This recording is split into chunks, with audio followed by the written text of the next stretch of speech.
Nei mercati agricoli a chilometri zero è tornata la spesa sospesa. Sabato i cittadini hanno potuto regalare prodotti agricoli locali alle cucine popolari di Padova. La proposta è partita dalla Coldiretti provinciale. Con questa iniziativa, chiamata Spesa Sospesa, vogliamo regalare e donare i prodotti alle persone più bisognose. Oggi siamo al mercato coperto di Campagna Amica a Padova e abbiamo raccolto più di 500 kg di prodotti solo oggi. Al mercato coperto di Via Vicenza gli agricoltori hanno proposto ai loro clienti di acquistare alcuni alimenti freschi o prodotti pronti da consegnare alle cucine.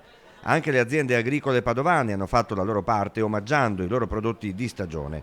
Ottima l'accoglienza dei cittadini. La gente ha aderito molto volentieri a questa iniziativa e anzi ci chiedono se possiamo venire più spesso.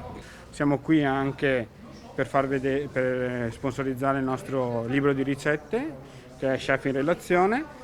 Anche questo con un'offerta di 10 euro si può regalare un pasto a una persona bisognosa. Nell'occasione i volontari della Fondazione Nervo Pasini, che gestisce le cucine popolari, hanno presentato ai padovani il nuovo ricettario firmato da grandi chef veneti a sostegno della loro attività.